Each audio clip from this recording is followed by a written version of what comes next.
Welcome to the podcast today. I'm Michele and I've got a new mantra. Stop stressing and start living. Start living that life of your dreams. And I'm so excited to help you do that through the Stress Freedom Program that I've just created. Here, the last few weeks, I've been going through what it means to be freed, F-R-E-E-D, from stress. Last week, we talked about finding the fun by getting rid of willpower. And today, we're going to tackle all things thoughts. So buckle up and get ready for some action. Welcome to the Cut the Stress Show, formerly the I Cut the Mustard Show, where you'll learn how to stop stressing, stop stress eating, and finally create the body that you can enjoy forever. If you're ready to lighten up, pun intended, then you're in the right place because you shouldn't have to hate creating the body that you love.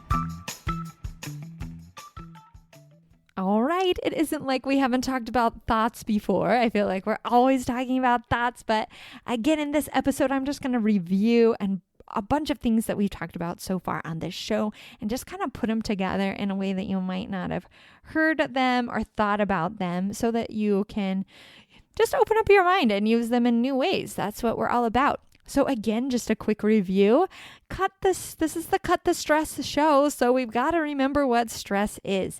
Now, stress is the mental and emotional strain that's caused not by your circumstances, but by you ignoring your thoughts, letting them build up, and ignoring your emotions, letting those build up. So it's just the pressure from unacknowledged thoughts and emotions. So today we're going to focus on thoughts. In order to really take control of our thoughts, number one, we've got to recognize our thoughts. And then after we've recognized them, we can edit those thoughts or edit our belief systems. So whenever we first learn about this work, this thought work, we first understand the power of thoughts. So kind of going back to that definition of stress that I just mentioned in the dictionary, it says that stress is caused by our circumstances. So that's what a lot of us believe, and that's how we naturally act just from childhood. That's kind of how we've been programmed to act. We see things that are going on around us, and then we try to change the external things, the circumstances, so that we can feel better. So whenever I've been sad or mad in the past, or when I did something wrong that I feel like I offended somebody, I remember saying, I need to go tell them sorry so I'll feel better, right? I need them to forgive me and say that they forgive me, and then I'll feel better about the situation. Or I'm just really stressed out right now because we're moving, but after we move, then I'll feel better, right? Or after I get the job of my dreams and we're making X amount of money, then I'll feel better. Or with weight loss or health, once I get the body of my dreams, then I'll feel better. So a lot of times we think it's the circumstances that are creating our stress, that are creating our thoughts and our emotions. But as you've learned on this podcast, that is not true at all. Circumstances are just things that happen in the world that are outside of our control, but they don't actually cause our thoughts or our feelings. So we see that circumstance that has happened. We see all of these different parts about the moving process. And then we have certain thoughts about moving. And those thoughts are creating our emotions, which then create our actions and results. So let's say I'm moving. I've got lots of boxes, or I have a big list of things to do. So I'm moving. So my thoughts are, I've got so much to do. How am I going to pack all this? It's going to be so expensive. Are we going to be able to find new friends? How's my job going to be, or whatever? All of those thoughts are happening. So then those buildup of thoughts and emotion, they're creating lots of emotions like fear and anxiety and confusion. So all of those thoughts and emotions are building up inside of me, and voila, I am stressed out. But it has nothing to do with moving per se. It's just all of my interpretation about the moving. So in order to calm all that down, to cut the stress, we just got to recognize those thoughts and start just observing them and even knowing what's going on in there. So sitting down maybe and just writing down what I like to call thought download, writing down all of these thoughts. What thoughts am I having about moving, right? And what emotions are they creating? Or talking to a coach. I love talking to a coach actually, because then I can spew off all of the thoughts that I have. And because they're so ingrained, these thought patterns are so ingrained, like I just sometimes don't even realize that I have a thought and I think it's true. I think it's reality. It's definitely the way the world works. And because I don't even know that it's a thought, I feel like it's real, then I don't have any power over it. So number one, just being better at recognizing your thoughts, maybe taking them to the coach. And I want to give you an example that I had one time with a coach just to help you understand what I mean by this. I was struggling with, I honestly struggle a lot with feelings of inadequacy. How about that? We'll probably all have that problem. So one of my feelings of inadequacy comes from the fact that I think, oh no, I'm not spending enough time with my kids. So I was talking to my coach about this and I'm like, I think it stems from whenever I was growing up and my mom and dad got divorced. I hardly ever saw my dad. So I just felt like he never spent enough time with me. And whenever he spent time with me, that meant that he loved me. You know, if people spend time with me, I'm one of those people, like the languages of love, you know, I'm definitely one of those people that's like a spending time person. So when you spend time with me, then I feel loved. So for me though, it's like obvious, right? Like whenever people spend time with you, obviously they love you, or, you know, if they're genuinely paying attention to you while we're spending time together, like quality time, then definitely that means that they love you.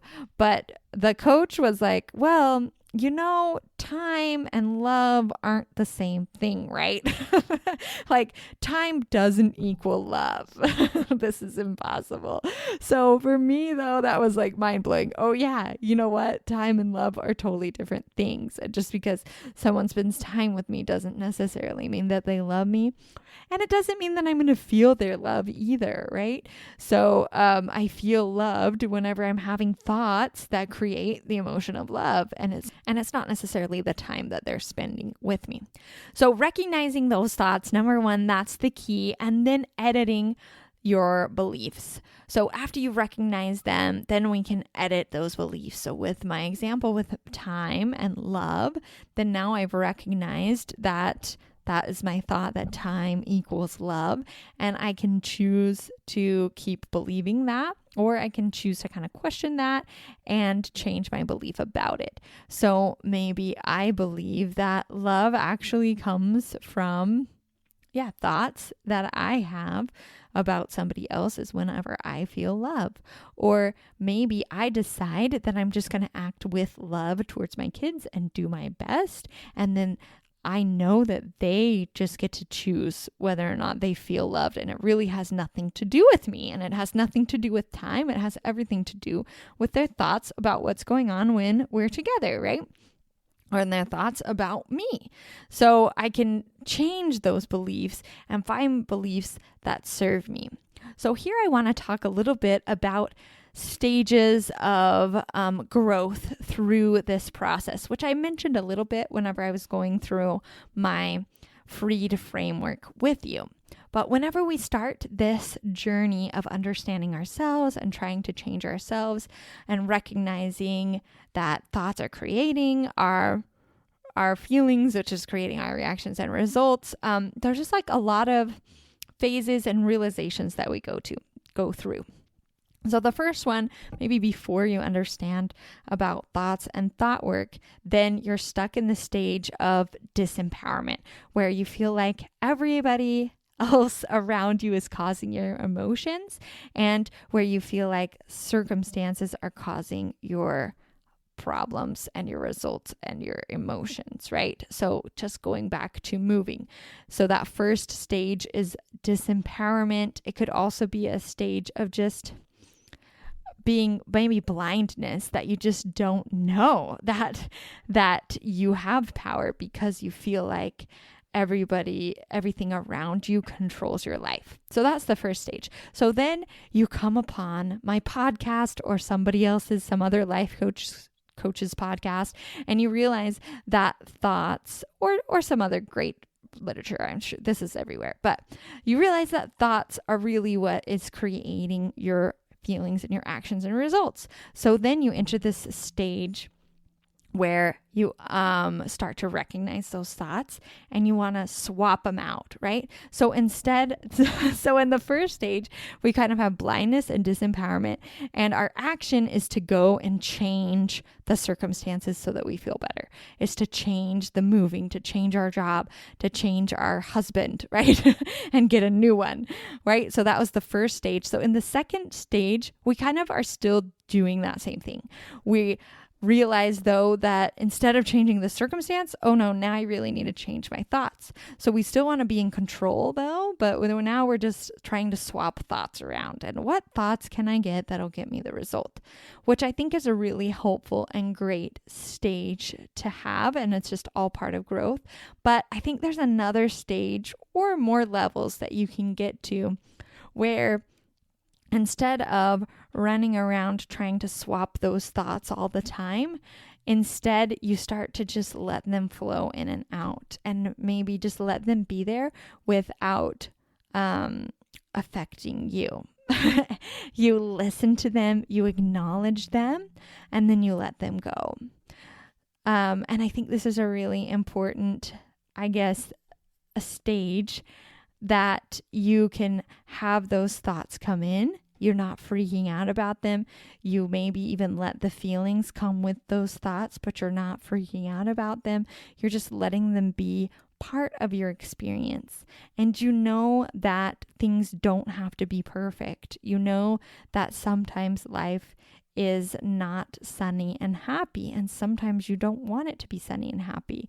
A few episodes ago, we were talking about boundaries. Maybe there's times when you don't want to swap your thoughts and be hunky-dory and happy. Like if you're in an abuseful situation, if you're in a marriage that's abusive, or if other people are just overstepping their bounds and maybe not treating you with kindness, then you want to have thoughts that say, this isn't okay. And you want to have those feelings that you feel angry or sad or scared. And then you want to act accordingly, right? So the goal isn't to change all of your thoughts and to swap everything so that you're always feeling happy, thinking happy thoughts, and you never have problems. The idea is to just start to recognize that you're the one who is producing your own results through your thoughts. It's recognizing that you're in control of yourself and keeping that power where you're at. It doesn't mean that you have to change everything all the time, because that's pretty much impossible. There's too many thoughts going on, but little by little, you recognize what's going on in there, and then you choose what you want to change. And that, my friends, is so empowering. That's freedom. That's living life according to your terms. And like I said, it's powerful. Again, going back to that story that I shared a few episodes ago about whenever I was doing my finances, right? I was able to recognize my thoughts, edit my thoughts, and find the fun instead of focusing on what a terrible person I am and how I spent so much money, which wasn't really even true. I was able to question that and focus more on, hey, look how much fun we had. Aren't we so blessed to have the money that we need to have a house and to go and have these experiences? So recognizing my thoughts, changing my thoughts was a huge thing for me. It really changed my life, and I see it change everybody's life that I work with. And in fact, I'm always so impressed, even just a couple small shifts, even just after we've worked together for 4 weeks, 6 weeks, people's mindset is totally changed and their life is totally changed. And I'm just always blown away too that it only takes a couple of sessions together, because I think, man, we really haven't had that much time, going back to time. We haven't had that much time together. So the amount of time that we spent doesn't seem like it should be producing this much of a result. But because your thoughts are so powerful and your belief systems are so powerful, whenever you're able to really make that change, it is huge and it really changes your life, and it's super fun to see. So again, you can check the show notes if you want to hear more about the Stress Freedom Program, and I will see you next week. Are you ready to lose weight, take control of food, and create the body and life of your dreams? Then it's time to check out my Stress Freedom Program. In this 12-week program, you'll find the confidence, tools, and support you need to finally get the results you've been looking for. Check it out at coaching.michellevilsek.com.